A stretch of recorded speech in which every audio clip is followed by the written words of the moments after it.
বিসমিল্লাহির রহমানির রহিম। আমার বক্তব্যের শুরুতেই আজকের অনুষ্ঠানের সম্মানিত সভাপতি আমার প্রিয় ভাই কর্নেল হক, দীর্ঘদেহী, একদম দেখলে মনে হয় আফ্রিদি বা ওয়াজিরি গোত্রের মানুষ, এবং প্রধান অতিথি বীর মুক্তিযোদ্ধা, জাতীয় নেতৃত্বের একজন ডক্টর কর্নেল অলি আহমদ বীর বিক্রম, কবি জাকির আবু জাফর সহ আমি অনেকে চিনি, হয়তো নামটা বলতে পারছি না বলে আমার উপর রাগ করবেন না। এবং সুধী ভাই এবং বোনেরা, আসসালামু আলাইকুম। আমি বক্তব্যের শুরুতেই আমাদের মুক্তিযুদ্ধে যারা প্রাণদান করে গেছেন, শহীদ হয়েছেন, তাদের স্মৃতির প্রতি জানে গভীর শ্রদ্ধা। এবং যারা মুক্তিযুদ্ধ করে দেশ স্বাধীন করেছিলেন সর্বস্ব পণ করে, সেই সমস্ত বীর মুক্তিযোদ্ধাদের প্রতিও জানাই অশেষ শ্রদ্ধা। প্লাস গত 24-এর যে জুলাই বিপ্লব, সেই জুলাই বিপ্লবে তারাও তো স্বাধীনতার সৈনিক। সেই জুলাই বিপ্লবে যে সমস্ত ছেলেমেয়েরা প্রাণ দিয়ে গেছেন তাদের প্রতি শ্রদ্ধা জানাই।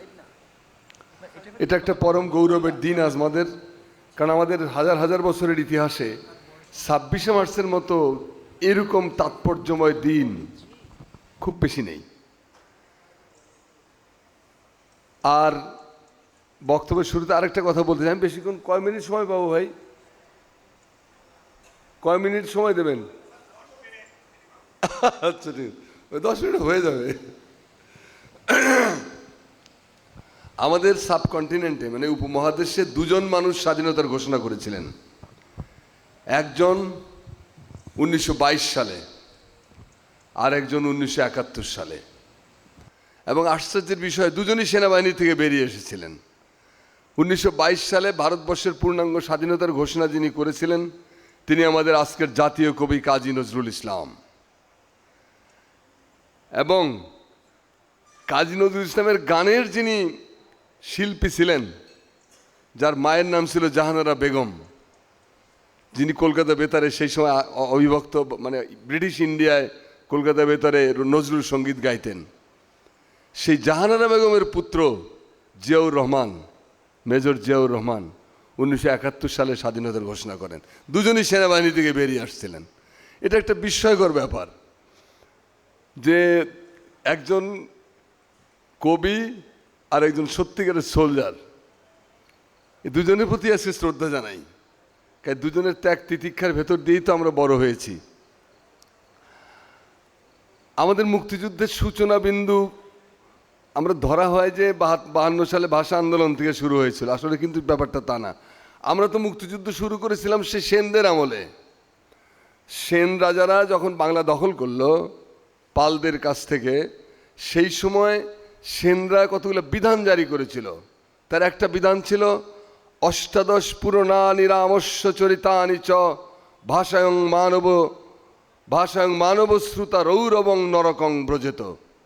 অষ্টাদশ পুরাণ, রামের চরিত্র, এই জাতীয় গ্রন্থাদি, এই জাতীয় চরিত্র সম্পর্কে যারা মানব রচিত ভাষায় চর্চা করবে তাদেরকে হত্যা করে রৌরব নরকে পাঠিয়ে দেওয়া হবে।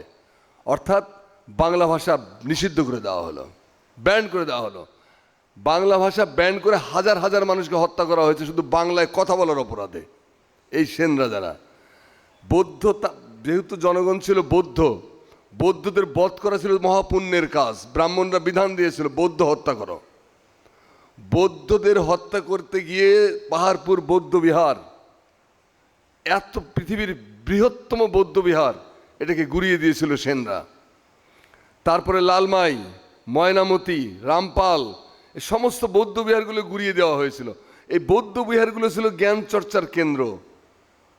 এইখানে কত স্ক্রিপ্ট, কত সাহিত্যের কত নজির ধ্বংস হয়ে গেছে কে জানে, কোনোটাই উদ্ধার করা যায়নি। যে কারণে আপনি দেখবেন যে এই যে জেনোসাইড চালানো হয়েছিল, চাইনিজ পরিব্রাজক মা হুয়ান হিউয়েন সাং, তাদের বর্ণনায় দেখা যায় যে বিভৎস এমনও দিন গেছে যে 1000 লোককে হত্যা করা হয়েছে শুধুমাত্র বৌদ্ধ ধর্ম পালন করে এই বলে। ব্রাহ্মণরা এমন হিংস্রতা নিয়ে দেশে এসেছিল। এই ব্রাহ্মণ্যবাদী দুঃশাসন, এই সময় আমাদের দেখেন দুঃশাসনটা এমন পর্যায়ে গেল যে বাংলা ভাষার যারা কথা বলতো তাদের নগরে প্রবেশ করতে দেওয়া হতো না। নগরের বাহিরে ডম্বি তোহারি কুড়িয়া, সই সই জাসি বামন নারিয়া, প্রাচীন বাংলা চর্যাপদ থেকে বলতেছি, যে নগরের বাইরে তো আমার কুড়ে ঘর, কিন্তু দিনের বেলা শহরে আমাদের ঢুকতে দেয় না, কিন্তু রাতের বেলা ব্রাহ্মণরা লম্পটরা আমাদের কুটিরে যাতায়াত করে, তখন আর জাত যায় না। টালত মোর ঘর নাহি পর বেশি, হারিত নাই ভাত নীতি আবেশি। মানুষের বাসস্থান ছিল পাহাড়ের ঢালে ঢুলে, এখানে ওখানে থাকতো, তাদের মুখের খাবারটা বন্ধ কেড়ে নেওয়া হয়েছিল। মানবাধিকার, নাগরিক অধিকার, সম্পদের অধিকার, সম্মানের অধিকার, এই চারটা জিনিস হরণ করেছিল সেনরা, যারা এই এদেশের মানুষের। এই বর্বরতা এতটাই পর্যায়ে পৌঁছেছিল যে বাংলা সাহিত্যের আদি নিদর্শনের চর্যাপদের একটি অক্ষরও বাংলাদেশে খুঁজে পাওয়া যায়নি। এগুলো 1907 সালে 1916 সালে নেপাল তিব্বতের জঙ্গল থেকে কালেকশন করে আনা হয়েছিল। মাত্র 47টা গান, তাও বৌদ্ধ তান্ত্রিকদের সাধনার গান। এই বাংলাদেশের স্বাধীনতার সংগ্রাম ওখান থেকে শুরু। সেই স্বাধীনতার সংগ্রাম শুরু করে বখতিয়ার খিলজি মানবতার মুক্তি দূত হিসেবে আবির্ভূত হয়েছিলেন। বখতিয়ার খিলজির বাংলা বিজয় সম্পর্কে দীনেশচন্দ্র সেন, আচার্য দীনেশচন্দ্র সেন বলেছেন যে মুসলমানরা যদি বাংলা বিজয় না করত তাহলে ভাষা হিসেবে বাংলা পৃথিবীর মানচিত্র থেকে চিরকালের জন্য বিলুপ্ত হয়ে যেত। ডক্টর মোহাম্মদ এনামুল হক, বিখ্যাত মনীষী আমাদের, তিনি বলেছেন যে মুসলমানদের বাংলা বিজয় বাংলা ভাষা ও সাহিত্যকে সৌভাগ্যের সিংহ দুয়ার খুলে দিয়েছিল। তাহলে এই যে বাংলাদেশ মুক্ত হলো বখতিয়ার খিলজির মাধ্যমে, আপনি দেখেন পৃথিবীর দুটো ভিক্টোরি, এক ফোঁটা রক্ত ঝরে নেই। একটা হলো আমাদের রসুলের নেতৃত্বে মক্কা বিজয়, কোনো রক্ত নাই। আর একটা হলো বঙ্গ বিজয়, এক ফোঁটা রক্ত ঝরে নাই, কেউ বাধাই দেয়নি। কারণ মানুষ এত অতিষ্ঠ ছিল সেন রাজাদের নির্যাতনে। যদিও সেনরা সংস্কৃত চর্চা করতো, তারা দেব ভাষা নিয়ে কাজ করতো, জয়দেবের মতো কবিও তাদের দরবারে ছিল, কিন্তু বাংলা ভাষার প্রতি তারা ছিল ভয়াবহ, এবং এদেশের মানুষের প্রতি ভয়াবহ বিরূপ। তো 17 জন লোক নিয়ে বখতিয়ার খিলজি বাংলার রাজধানীতে এসে পৌঁছলেন। লক্ষণ সেন 81 প্রকারের ব্যঞ্জন দিয়ে দ্বীপ্রাহরিক ভোজন সারতেছিলেন। শতাধিক রানী পরিবেষ্টিত, অর্ধনগ্ন, মানে নিম্নাঙ্গে শুধু কাপড় পরনে ছিল, ঊর্ধ্বাঙ্গ ছিল অনাবৃত। সেই সময় প্রাচীর দুয়ারে দুয়ারে শুনি কলরোল, বলে কি হয়েছে ওখানে? বলছে তারা এসে গেছে। লক্ষণ সেন এক ঝম্পে ওই অবস্থায় নগ্ন পায়ে প্রাসাদের পেছনের দরজা দিয়ে যেভাবে হাসিনা পালিয়েছে ওরকম ভাগছে। ডিএল রায়, বিখ্যাত গীতিকার এবং কবি এবং নাট্যকার ডিএল রায়, তিনি বলেছেন যে 17 তরুণ তুর্কি জবে পৌঁছিল এসে বঙ্গেতে, লক্ষণ সেন তো দিলেন ঝম্প কচু খেতে এক লম্ফেতে। আহা সে অপূর্ব পলায়ন কাহিনী, আহা সে অপূর্ব পলায়ন কাহিনী, কেন যে আমরা যোগ্য ছন্দে আজও ভালো করে গাহিনী। পৃথিবীর ইতিহাসে এরকম অসাধারণ পলায়ন দ্বিতীয়বার আমরা দেখলাম 5ই আগস্ট। কি অসাধারণ পলায়ন! না, এইসব পলায়ন ইতিহাসে লিখে রাখতে হবে আমাদের, কারণ এগুলোর দ্বিতীয় নজির নাই পৃথিবীতে। তো যাই হোক, তো সেই স্বাধীনতা সংগ্রাম শুরু হলো। বাংলাকে রাষ্ট্রভাষা হিসেবে প্রথম স্বীকৃতি দিয়েছিলেন সুলতান শামসুদ্দিন ইলিয়াস শাহ 1342 সালে। এর আগ পর্যন্ত বাংলা ছিল ঝুপড়ি পাট্টি বস্তিবাসীর ভাষা, অন্তজন নিকৃষ্ট ইতর প্রজাতির, যাদেরকে অস্পৃশ্য বলতো ব্রাহ্মণরা, তাদের ভাষা। 1342 সালে ইখতিয়ার উদ্দিন বখতিয়ার খিলজির মাধ্যমে যে 1204 থেকে যে বাংলাদেশ আসলো, 1342 সালে শামসুদ্দিন ইলিয়াস শাহ বাংলাকে রাষ্ট্রভাষা হিসেবে স্বীকৃতি দান করলেন। তিনি বললেন যে আমরা এই দেশটা যাদের জন্য, এই দেশে যারা মানুষ, তাদের ভাষা যদি আমরা না শিখি, আমাদের ভাষা যদি তারা না শেখে, তাহলে এখানে একটা সুশাসন প্রতিষ্ঠিত হবে কেমনে? খুব বিচক্ষণ রাষ্ট্রনায়ক ছিলেন পৃথিবীর ইতিহাসে, তাকেও জাতির পিতাই বলা যায়, কারণ তার আগে বাংলা নামে পৃথিবীতে কোনো দেশ ছিল না। তিনি প্রথম ব্যক্তি যিনি বাংলা নামে দেশ প্রতিষ্ঠা করেছিলেন, এবং রাষ্ট্রভাষা, দ্বিতীয় রাষ্ট্রভাষা হিসেবে বাংলাকে দরবারে জায়গা দিয়েছিলেন। তার আগ পর্যন্ত বাংলা ছিল দরিদ্র, ঝুপড়িপাট্টি, অস্পৃশ্য, ইতর প্রজাতির মানুষের ভাষা, ব্রাহ্মণরা বলতো। এটা কি মুক্তিযুদ্ধের পার্ট নয়? তারপরে আপনার মোগল আগ্রাসনের বিরুদ্ধে ঈসা খাঁ একটা সামান্য ভুইয়া একটা ছোটোখাটো জমিদার হয়ে বিভিন্ন ছোটোখাটো জমিদারদের একসাথে করে মোগলদের বিরুদ্ধে যে সংগ্রাম চালু করেছিলেন, ঈসা খাঁ তো বাংলার অমিত তেজা, অনমনীয়, অটল অচল জাতীয় প্রতিরোধের প্রতীক। সামান্য একটা আজকে ইরান যেটা করতেছে, সামান্য একটা ইরান যার পাশে কেউ নাই, আর দুইটা পৃথিবীর বর্বরতম শক্তির সাথে একলা ফাইট করতেছে, ইরানকে নমনীয় করা যাচ্ছে না। ঠিক ঈসা খাঁ ছিলেন এরকম চেতনার দ্বারা দীপ্ত। ঈসা খাঁর আমি তো মনে করি জাতীয় বীর ঘোষণা করা উচিত ঈসা খানকে, কারণ মোগলদের বিরুদ্ধে দিল্লির আগ্রাসনের বিরুদ্ধে তার চাইতে তীব্রতা নিয়ে আর কোনো কাজ কেউ করেনি।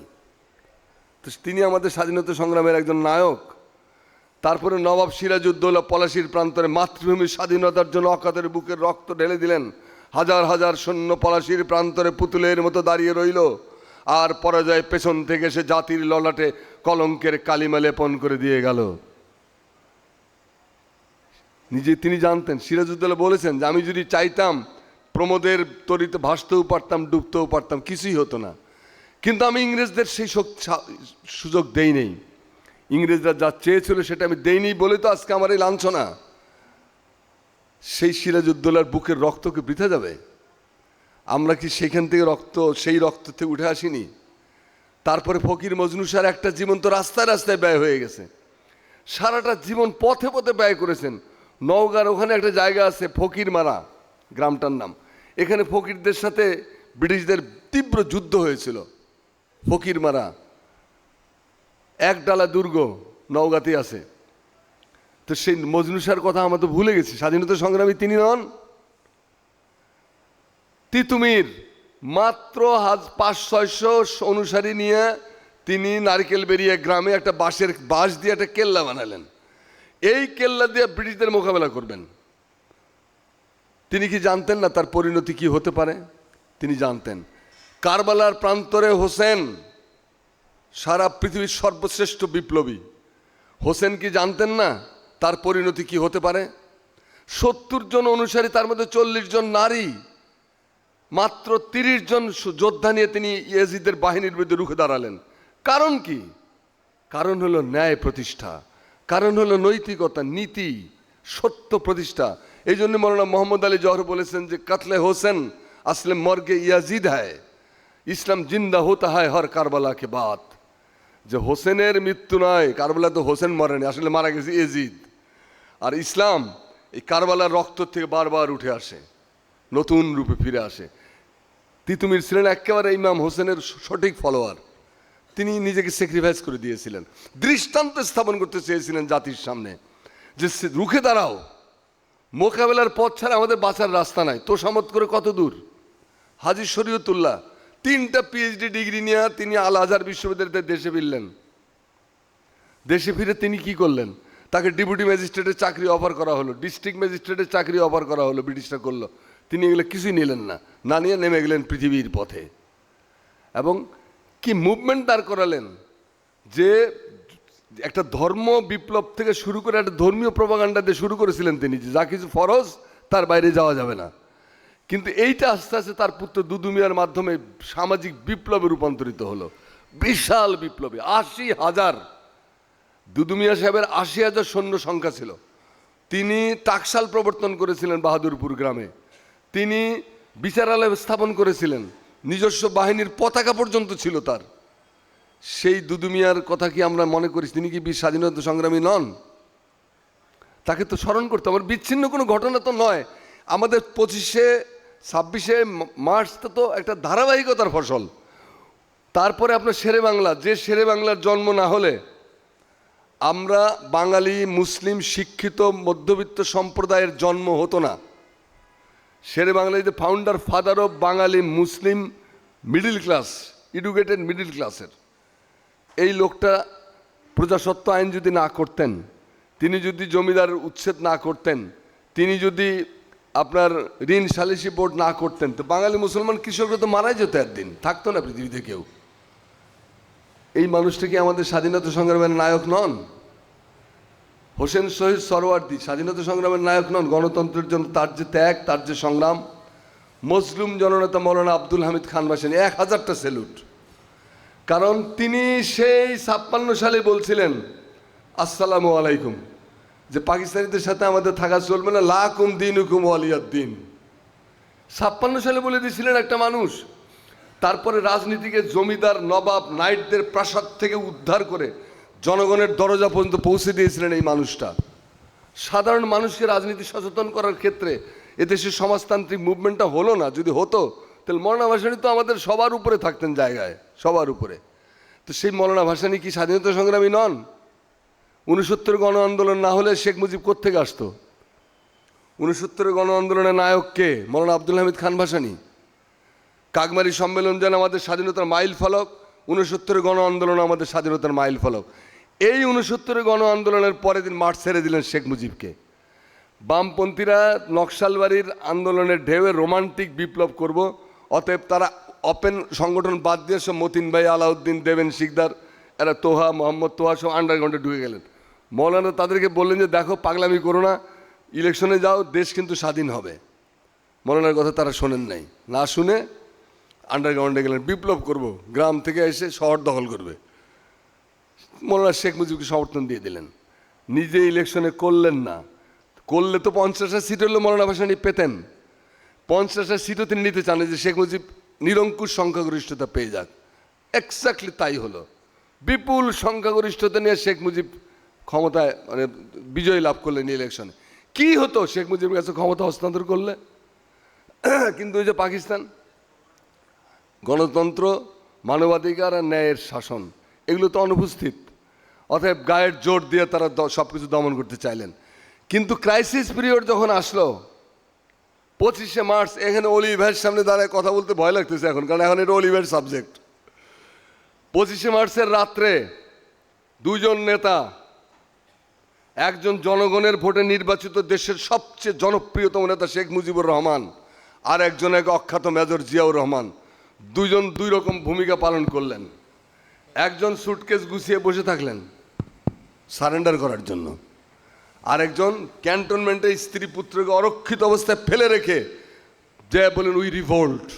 সেই আজকে সেই ইতিহাসের নায়ক আমাদের কর্নেল অলি ভাই এখানে উপস্থিত, যিনি পাশে দাঁড়ানো। এবং এখানে অলি ভাই বা খালেকুজ্জামান ভাইদের সবারই ভূমিকা ছিল। তো দেখেন চিত্রটা, একজন সুটকেস গুছিয়ে বসে আছে। এখন তাজউদ্দিনের ভূমিকায় আসি। তাজউদ্দিন বাসায় ফিরলেন, তার মেয়ে শারমিন আহমেদের বই আছে নেতা ও পিতা, তাজউদ্দিন আহমদ নেতা ও পিতা। এই বইটা দয়া করে পড়ে নিন। এর মধ্যে আছে যে আব্বা রাত 10টার দিকে মন খারাপ করে বাসায় ফিরলেন, বললেন যে মুজিব ভাইকে তো রাজি করাতে পারলাম না। কি ঘটনা? বলে আমি এটা ড্রাফট করে নিয়ে গেছিলাম স্বাধীনতার ঘোষণার স্বাক্ষর দেওয়ার জন্য। তিনি বললেন এই সময় তো ফেতনা করে আমার বিরুদ্ধে রাষ্ট্রদ্রোহিতার মামলা করবে, আমি এগুলোতে স্বাক্ষর করতে, তুই যা। তারপরে বলে যে মুজিব ভাই আপনি, আমি টেপ রেকর্ডার নিয়ে আসছি, ইন্টারকন্টিনেন্টাল হোটেলে অনেক বিদেশি সাংবাদিকরা আছে, আপনি একটা ঘোষণা দিয়ে দেন, আমি ওখানে ওদের কাছে পৌঁছাই দিই। বলে এইসব ফেতনা টেতনার মধ্যে আমি যেতে পারবো না। ওই আমি 27 তারিখে হরতাল ডাকছি, ওটা পারলে পালন করিস, আর না পারলে নাকে তেল দিয়ে ঘুমাবে যা। তাজউদ্দিনের কাছে শেখ মুজিবুর রহমানের শেষ নির্দেশ ছিল বাসায় গিয়ে নাকে তেল দিয়ে ঘুমা। তাজউদ্দিন আহমদের কন্যা শারমিন আহমদের লেখা বই থেকে কোট আনকোট বলতেছি।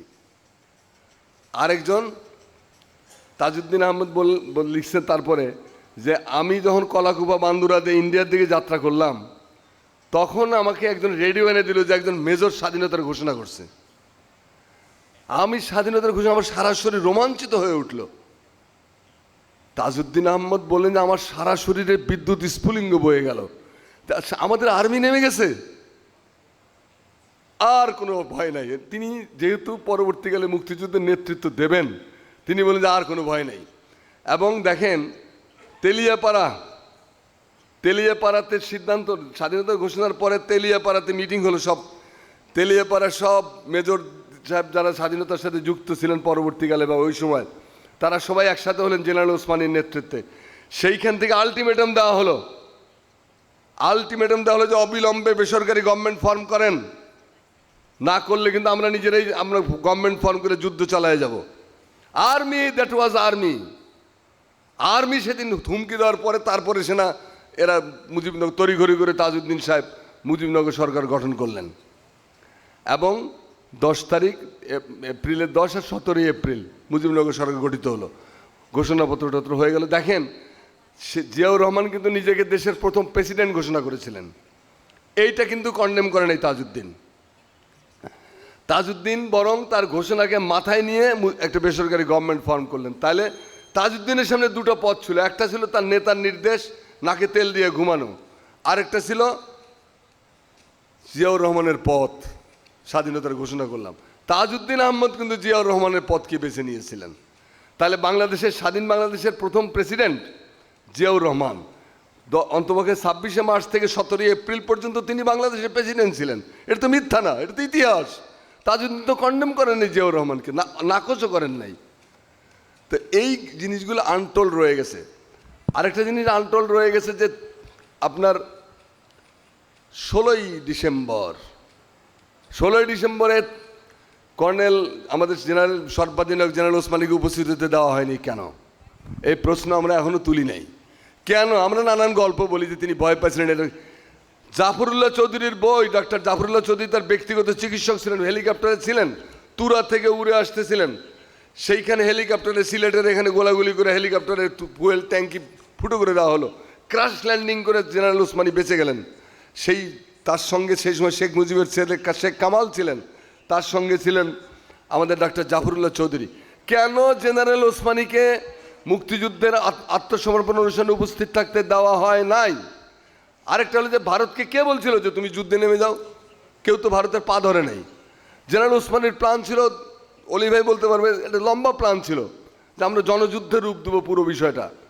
সেটাকে তড়িঘড়ি করে ভারত গায়ে পড়ে আমাদের উপকার করার নাম করে ঢুকে গেল। তারা আমাদের খাবার দিছে, আশ্রয় দিছে, এগুলোর জন্য থ্যাঙ্কস জানাই। কিন্তু ডিসেম্বরের যুদ্ধে তাদের অংশ নেওয়ার জন্য একটা বাঙালি মানুষও, একটা বাংলাদেশি লোক অনুরোধ করে নাই, তড়িঘড়ি করে অংশগ্রহণ করে যুদ্ধটাকে নিজের কবজায় নিয়ে গেল। এবং জেনারেল ওসমানীকে উপস্থিতি দেওয়া হলো। ঢাকা ক্লাবের গেটে দেখি জেনারেল ওসমানী নাই, এমন একটা জিনিস যেখানে অরোরার কাছে সারেন্ডার করতেছে নিয়াজি, এই ছবি দিয়ে মুরাল বানায় ঝুলাই রাখছে। Is it symbol of our স্বাধীনতা যুদ্ধ? এটা তো আমাদের এক ধরনের পরাজয়ের চিত্র, যেখানে মুক্তিযুদ্ধকে অস্বীকার করা হয়েছে। পাকিস্তান বাহিনী আত্মসমর্পণ করেছে ভারতীয় বাহিনীর ইস্টার্ন কমান্ডের কাছে, ওইটা ঢাকা ক্লাবের গেটে দিয়ে ঝুলতেছে। বাহ, মানে হীনতা দীনতায় জীর্ণ আমরা। আমার মুক্তিযুদ্ধের ঘোষণা আমার দীপ্ত, 7ই মার্চ নিয়ে চিল্লান, কোনো অসুবিধা নেই, যদিও 7ই মার্চ নিয়ে প্রশ্ন আছে অনেক, তবুও এটা তো একটা বিশাল ঘটনা, আমাদের এপিকের মতো, মহাকাব্যের মতো একটা ঘটনা। তো সেগুলোকে নিয়ে অ্যাড্রেস করতে হবে। তারপরে 16 ডিসেম্বর থেকে 26শে ডিসেম্বর তাজউদ্দিন গভর্নমেন্ট কেন ঢাকায় আসতে পারেন না? এই 10 দিন, এই 10 দিন দেশ চালিয়েছিল কারা? কেন মুজিবনগর সরকার কলকাতা থেকে আসতে পারে নাই? এগুলো একটার পর একটা প্রশ্ন রাইজ করতে হবে আমাদের আজকে এই স্বাধীনতা সংগ্রামের দিনে, আজকের এই মুক্তিযুদ্ধের মহান দিনে। আমরা এই সমস্ত প্রশ্নের ভেতর দিয়ে আমরা সত্যিকারের সত্যের কাছে উপনীত হব। সমাজে কোনো অবস্থায় হানাহানি, বিশৃঙ্খলা, সাম্প্রদায়িকতা এবং মানে গায়ের জোর যার মুল্লুক এগুলো যাতে না হয়, সেজন্যই আমাদের এই সমস্ত অনুসন্ধান দরকার। আমি একটু লম্বা সময় নিলাম, আমাকে ক্ষমা করবেন। আল্লাহ আমাদের সকলের সহায় হন। ধন্যবাদ।